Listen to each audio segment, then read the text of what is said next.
Have you ever been interrupted while cleaning? Well, no, of course not. No one ever gets interrupted while cleaning, right? Well, I guess that's a lie. All right, we're going to talk about that today. Hi there, I'm Angela Brown, and this is Ask a House Cleaner. This is a show where you get to ask a house cleaning question, and I get to help you find an answer. Now, if you have a question, this is the show where you ask it. So you can go to askahousecleaner.com, and there's a blue button in the corner, and you click on the blue button and a little microphone appears, and then you just start talking to me, and it brings your message to me here at the show. You can also write in at angela@askahousecleaner.com, and that comes to me also at the show, and then I can read your email. Now, I have one I want to read to you today, and this is a beautiful story about being interrupted while cleaning. And there's a really interesting message in here, so listen up because this might apply to you. She says, I'm still dealing with going through my mother and my mother-in-law's things from 2007. We were too busy to do it then, along with trying to sell their homes.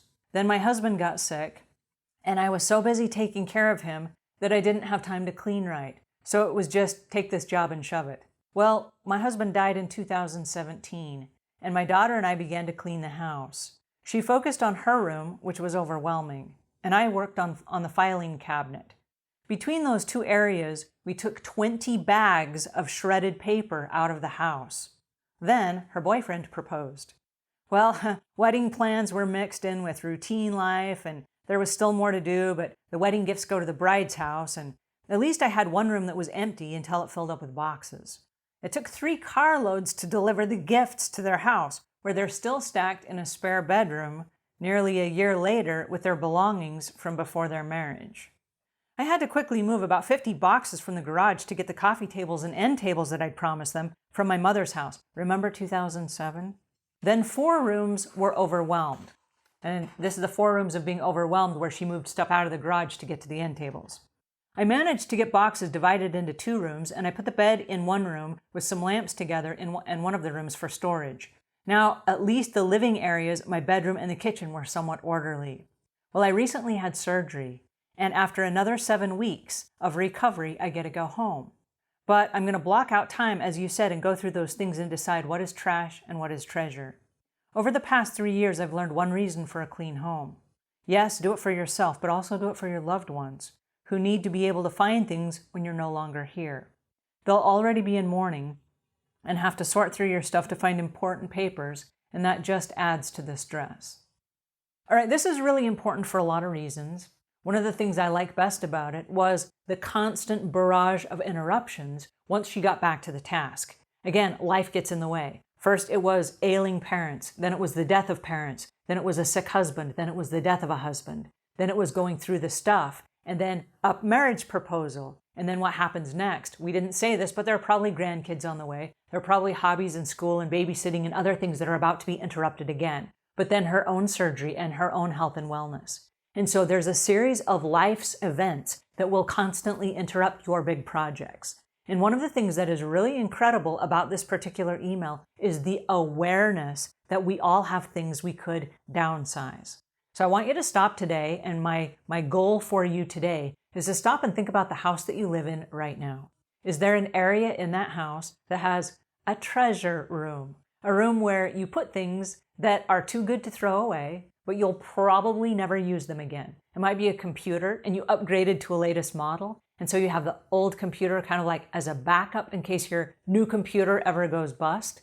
Maybe you'll use it again, probably not, but you still have it, right? And so I want you to go through the rooms of your house, first mentally, and then maybe physically, and go through and remove some of those things. Do you have a closet of clothes that you're not wearing right now? They're perfectly good clothing. They still fit you, and yet you haven't worn them in 6 months, 8 months, maybe a year.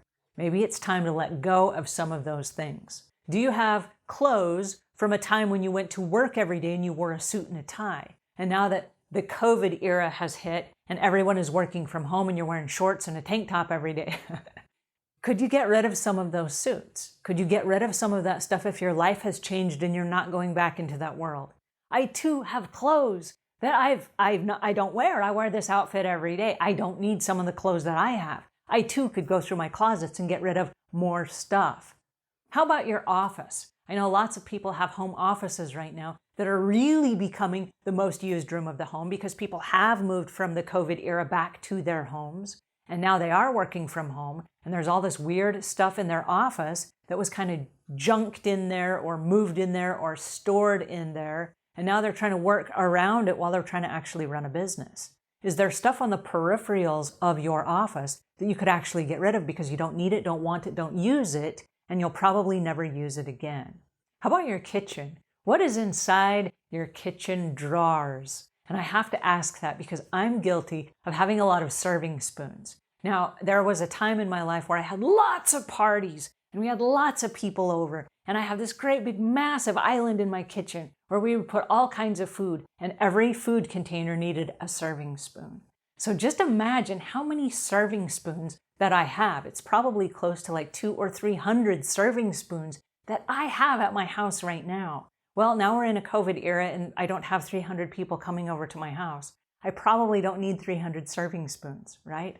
So either I could get rid of some of them or I could box them up and I could put them away, right? I don't need them in my kitchen because 300 people with 300 plates of food are not coming right now, right? Not going to happen.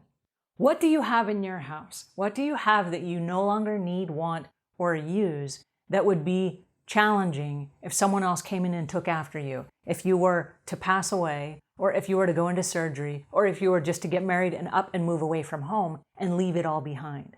What follows you and what is there that you could be responsible for, and you could say, hey, I'm done with this in this life. Let me go ahead and pass it on or move on from it so that my family doesn't have to deal with that as one of their responsibilities after I move on and I go somewhere else. Now, the nuance is this. It's possible that maybe you're not going to die and maybe you don't have surgery and maybe you're not getting married. Maybe you're just switching businesses. And as you get involved in this new business, all of your attention is going to that and not to cleaning up and tidying your house. So the special projects for this and the rest of the summer are to go through those little areas of your house, clean everything out. If it's weight equipment that you're not using, maybe you have exercise ball or you have some of those kettle balls or whatever. We all have stuff that we're not using that we once bought with the best of intentions.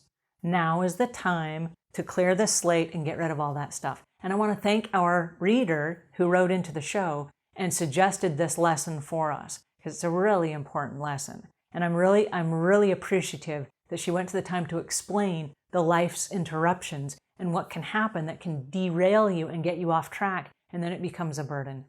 All right, I hope this helps. If it does, please pass it on to a friend. If we've earned your subscription, please subscribe. Come back tomorrow and watch again.